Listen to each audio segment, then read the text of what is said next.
Hello, and welcome to the panel, How to Take Your Students' Esports a Group to the Next Level. We don't have a lot of time, but we have a lot of wonderful speakers, so we're going to get right into introductions. My name is Dragon. I served on the executive board for Boston University Gaming for 3 years, and I'm currently working at Uconnect Esports as the East Region Coordinator and Healthy Gamer as the Coach Administrator. Austin, we'll start with you. Hello, everyone. I'm Austin Espinoza. I've been involved with Longhorn Gaming over at UT Austin, the University of Texas at Austin, for the past 5 years now in my last semester. And I've been creative director and then president over this last academic year, and then got to serve as a esports advisor for the student affairs department on campus. Thank you. Caroline? I'm Karen. I was the previous president Aztec Gaming for 4 years, and we are from San Diego State University. Kathy?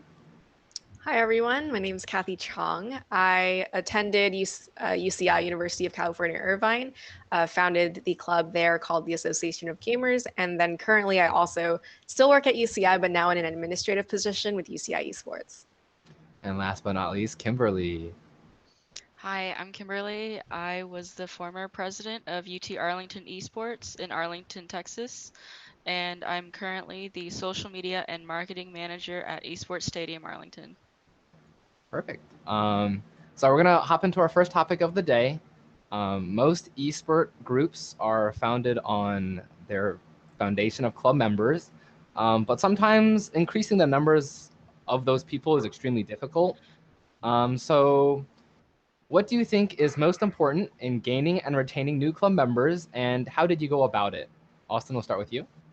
Yeah, I really think that a lot of the decisions that students make once they get into a university setting kind of like sticks. So the freshman at any university is really what I think is the main target for a lot of these groups to kind of influence early on. And then really once your organization, club, whatever it is, gets established, it's just like making as much of a noticeable appearance of your club, and then making as many friends as you can with other organizations, other pre-existing groups, and starting to kind of like mix and match different personalities and members of all these different groups together. I think that's where a lot of different orgs should start out, at least. Carolyn or Kimberly? Yeah. So like you mentioned, we do a lot of collaborations with other clubs to kind of get our name out there and really get some cross mingling between the different clubs members. And we also, at our like personal club meetings, we always try to have all of the officers personally talk to like everyone who was in the room playing games and chilling out and stuff like that, to make sure that no one was kind of sitting by themselves in a corner, not talking to anybody. We always made sure to reach out to those people and try to see what game they play, you know, make sure that they felt included and welcomed. Because a lot of people, like, if they just sit in the corner, they're not going to come back if they don't make any friends. So it's really important to make sure that everybody feels welcomed. Cool. Thank you so much. I think it's really important that we recognize that gamers are still people too. But as Carolyn said, right, you want to interact with as many club members as you can, and sometimes that can get really difficult to do by yourself. So you know, a successful esports group can't just be run by one person. So Austin, how did you grow into your leadership position? And I guess, how did you manage to learn, how did you learn to manage your executive team? Did you find any positions particularly important? And if you faced any sort of like toxicity or conflict, how did you deal with that? Yeah, it's a lot of questions. We have a little bit of time, so I'll Yeah, be concise.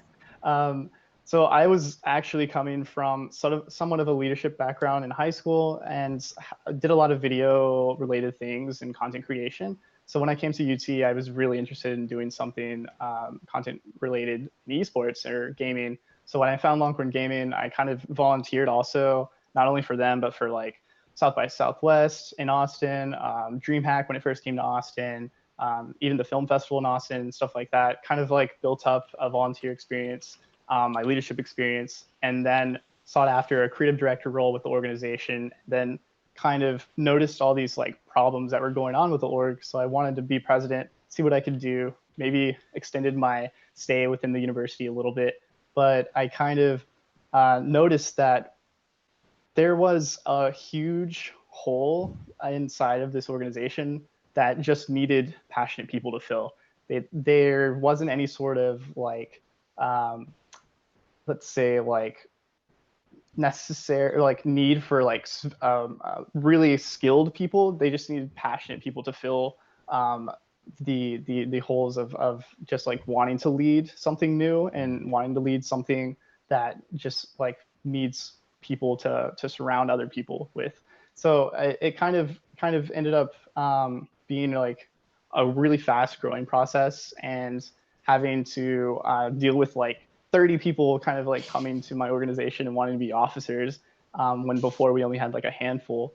And I know a lot of things were kind of like slipped through the cracks, and we couldn't exactly accomplish everything that we wanted to do. So some people kind of maybe felt like their voice wasn't getting heard, but ended up figuring out that the best way to deal with all of these kind of problems with not accomplishing everything that maybe you set out for, and people getting left behind is going to face your mistakes head on and make sure that there's a lot of transparency in what exactly is going on behind the scenes in an organization, or behind the scenes in the planning process, and make sure that everybody knows like it wasn't a more than likely wasn't a direct what is it called? I don't know, like it wasn't meant to hurt anybody if something actually ended up happening. It was kind of just got lost in the fast-paced world of esports.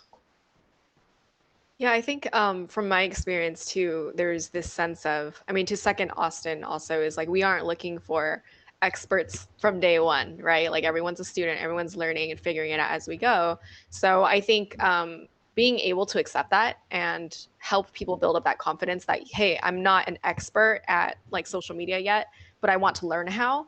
I think is the most important thing in a collegiate org, in identifying the passion that's there and then helping to kind of learn together and also share any expertise you already have. So for us, it really was delegation was kind of a very difficult thing initially because we started off with a very small team as well, and figuring out that, as Dragon says, you can't run a club on your own. So figuring out how do we delegate, what roles do we actually need, and very early on we discovered that two of the most important things that esports clubs probably need are someone managing marketing and social media and like communications with everyone, members and the public, and also someone to handle like finances or sponsor outreach and things like funding and getting resources for the club. Which from my experience, there's always the secretary and treasurer that every club has, but I think people often don't think about like the marketing arm or like outreach and stuff like that, when in this day and age with being online is so important.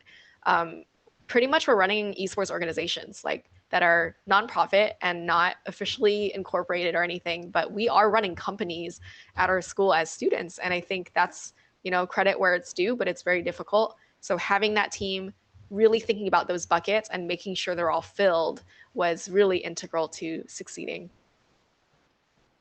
Thank you both so much. I think Kathy brings up two more topics we want to discuss. A is, I guess, because we are kind of running non-funded companies, we do get that funding for like to run your events and everything. But one of the big things, I guess, to establish your esports group and make it stand out from the increasingly competitive environment are the types of events your organization hosts. And obviously, this is something your team needs to plan out, and there's a lot of like things that go behind the scene. But why do you think that flagship events or events that are unique to your organization are important in establishing your club in the collegiate esports environment? And what were some of the struggles and successes you had in hosting yours? Kimberly, if you want to get us started with that.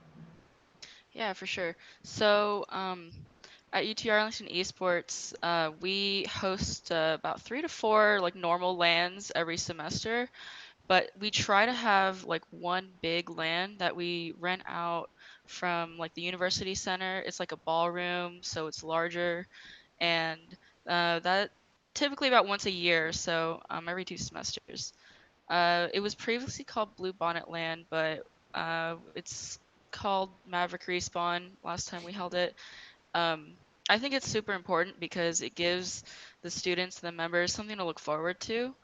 And it's one of those things where the whole club really, really has to come together in the planning stage, execution, and all that. Some of the struggles that we had was to work around everyone's super busy schedules. Um, I'm sure everyone else has had experience with that. We're all students. This is a completely volunteer position. Some of us are working jobs too. So basically making sure that everything is done on time, our sponsors are happy and they have what they need, and um, pretty much at least a few people in the org, in every org, turns their room or dorm into like a UPS shipping center at some point. So we all know that struggle, getting like 5 packages of merch or whatever. But really, the successes is like seeing everyone having a really good time. I love seeing just how it all just comes together whenever the event's actually happening, and you just kind of do like a whole Lion King thing, looking over the land, and you're just like, hey, we did it! Like we really did it.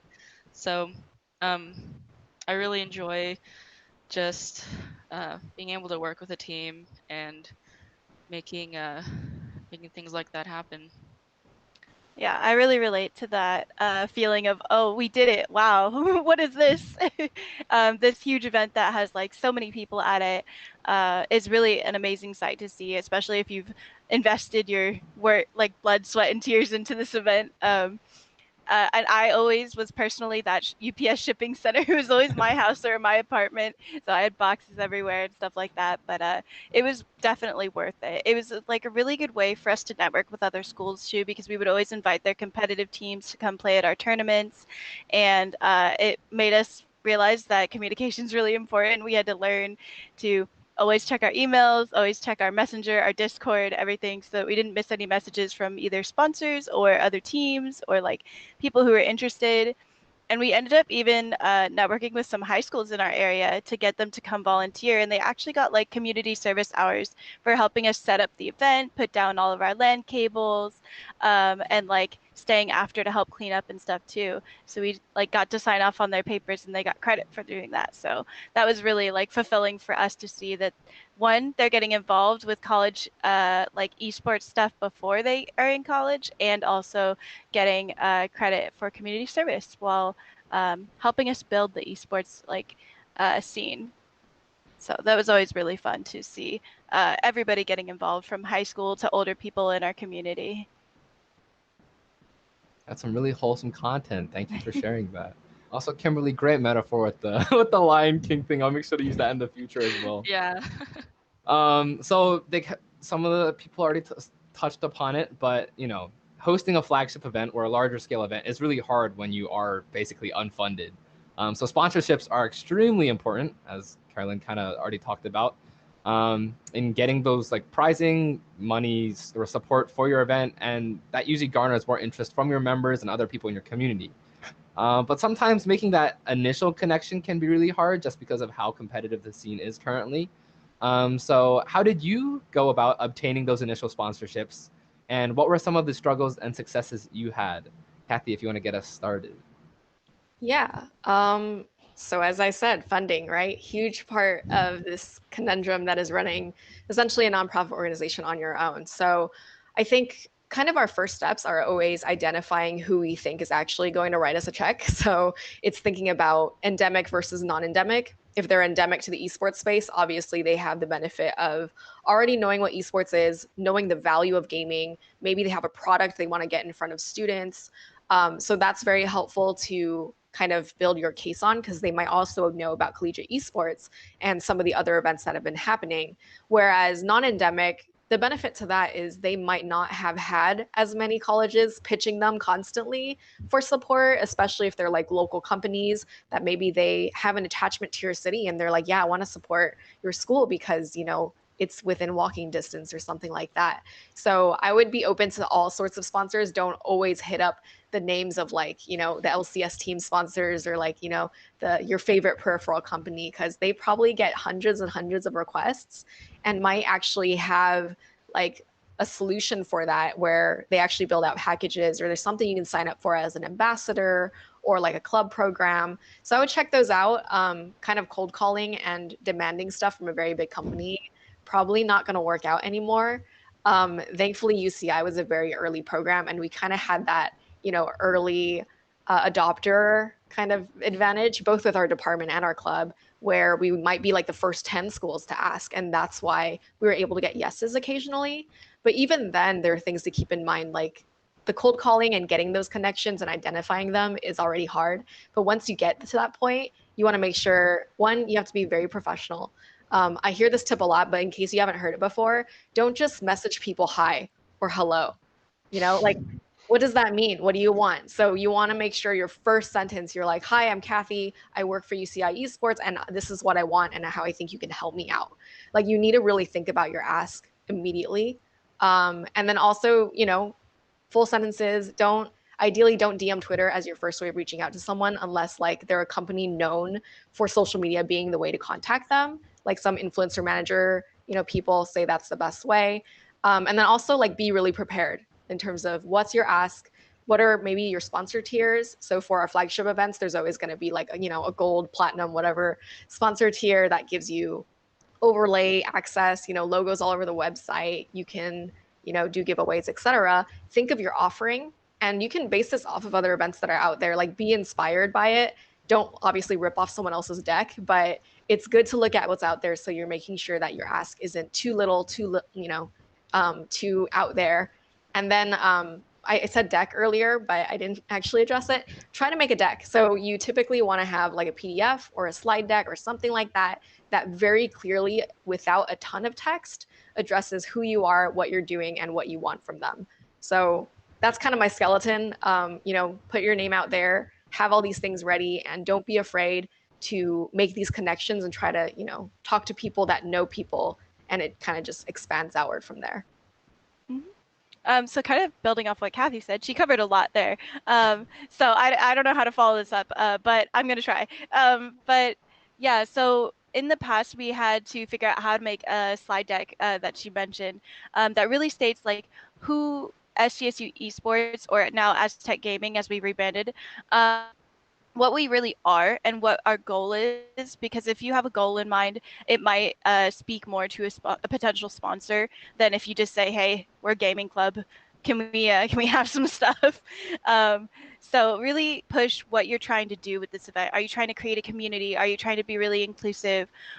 What are these prizes going towards? Are they going to be for tournament prizing? Are they going to be for a raffle prize? Like, so can anybody win it, or can only people who are really good at games win these? For us personally, we always put them in a raffle so that everybody had a chance of winning them, because I know, like, personally, I'm not very good at games, so I wouldn't even have a chance of winning tournaments. So we always tried to make it so that everybody could win those prizes.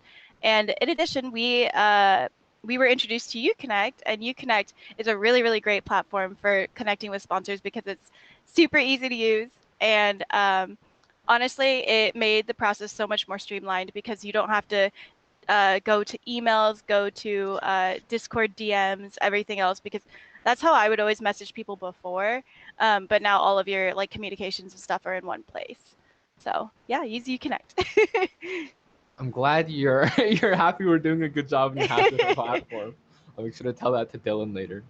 And then our final topic of the day, kind of as more and more people start understanding the values of esports and kind of seeing how big these events can get, some administrators are kind of looking towards gaming as their next big thing that can make their school stand out. But there are still a lot of people who are still uncertain. So often obtaining recognition for your group can be very difficult. A lot of administrators are still kind of like, they're not our generation, so they won't understand gaming as quickly or see the value of esports to their athletic program unless it's explained really well. So what did, I guess, you guys do to educate your school administrators and convince them to support your org? And if they didn't, how did you get sort of like, how did you get by that and find external support so you could convince your school later? Kimberly, I don't know if you want to start. Yeah. So UT Arlington Esports existed for about 10 years before really becoming recognized by the university. The thing that actually got their attention was the UTA Esports Heroes of the Dorm team. They actually won it, so it was a pretty big deal for us. And then that was when the school was like, "Oh, y'all are actually doing more than just playing video games in a classroom. That's cool. So what are y'all actually doing?" So from then on, the conversation turned from just, hey, like, what are y'all doing, to, hey, let's make this into a university recognized entity. So from then on, they were able to get like the executive team from the club and meet with the executives from the university, and we would often have meetings and talk about how it would be structured, just how other schools have done it, things like that. So it was really refreshing to see that they were willing to listen to us, and they're willing to work with us to make sure that it was done in a manner that it was authentic and not just, hey, here's some money, you're real now. So um, I believe it was my year that UTA Esports became varsity level. So that was 2019.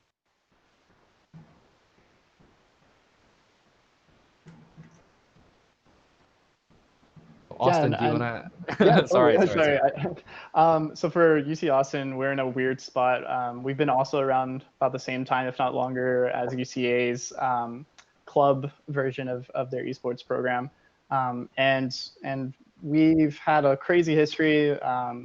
TESPA started here, for those that know what TESPA is, and now we have a really, really large student organization without any sort of official support that's publicly recognized.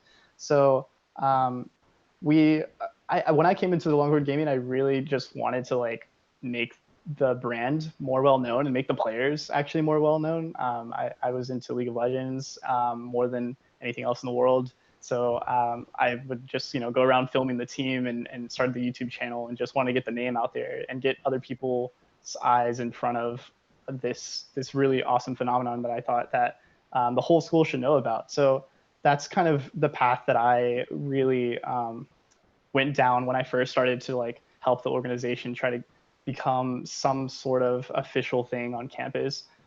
Being involved with some sort of interdisciplinary department program of some sort on campus was like the goal, and it still is.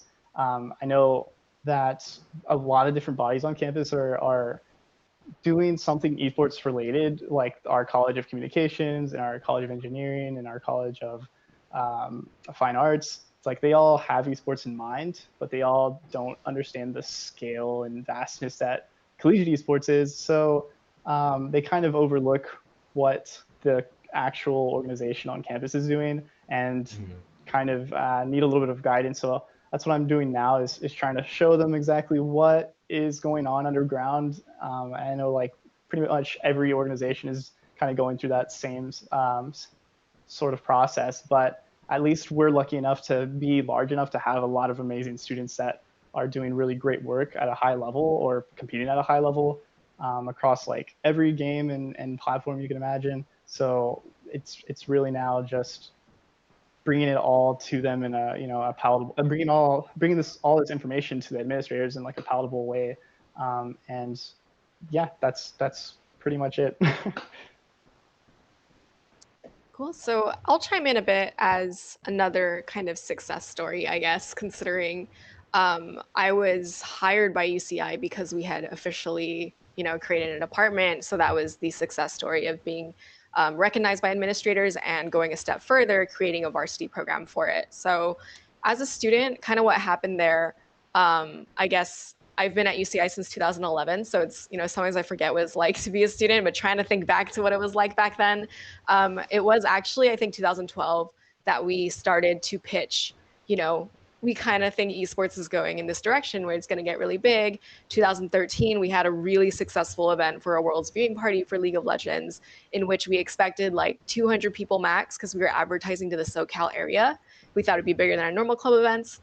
Ended up being 800 people, and actually got the fire marshal called to make sure we weren't breaking any of those fire rules in our auditorium. So that was amazing, and that honestly helped put us on the map. And Riot Games reached out with their University League of Legends program, which is now College League of Legends program, and wanted to figure out like, hey, clubs like you popping up here and there trying to do things now, like we really want to support that. So the university at that point was like, wait, 800 people on our campus for this, what is like e-gaming event, like what is this? So that was the first time we kind of got recognized, but of course we weren't taken seriously beyond that. 2014 we blew up even more. We went from 800 to 1800, I think, person event. We took over the airplane hangar for our World's Viewing, and that was when the school was like, okay, wait, this is actually really serious. Let's start talking to them. So I actually got a conversation with someone, I think from athletics, that was personally a gamer, not the decision maker, and was like, I really want to push this through. I think it would be awesome. And it didn't go anywhere, unfortunately, because they were like one passionate person out of like 20 on a board. And we just weren't there yet. And it took all the way until 2016. We had hosted a LAN party called Press Start that apparently blew up, and we had like some really big names there. And we hosted it in our Brent Event Center. So we took over a sports stadium. And when you take over a sports stadium, the school notices, right? So I was pitching to the funding board after the event to try getting a discount. And to do that, you had to show them your finances. And I was like, look, we're in the black. We actually generated some revenue from this event, having thousands of dollars of like prize money go out as well. And that was when they were truly wowed, is they were like, not only are you able to get sponsors and like do this cool event, you didn't like lose a ton of money, and we don't have to actually bail you out, which happens to a lot of student clubs that they work with.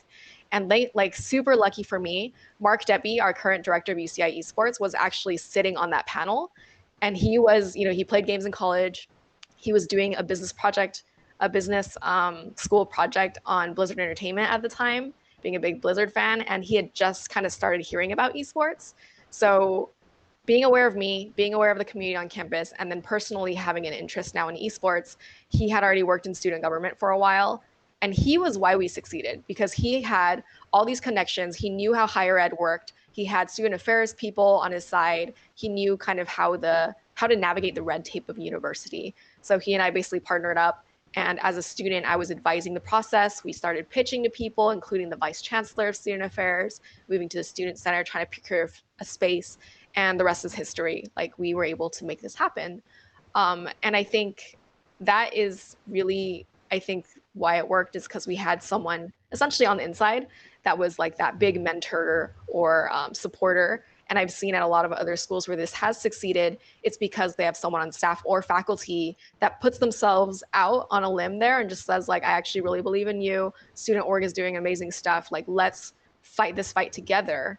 And honestly, without that one person making those connections, we might have just been banging on the door of the school for a couple more years before esports got even more mainstream. So it sounds like it's a lot of hard work, but also a lot of luck. So, if you guys can't get it over the next couple of years, just keep working on it. And I'm sure that something good will happen in the future. I think we're running short on time. So I'm going to thank all of you guys on the panel for coming to speak with us today. You guys have all shared some really great insight. I'm hoping that our audience learned something new today. Thanks to the audience for coming to our event, and thank you for having us on today's panel. So yeah,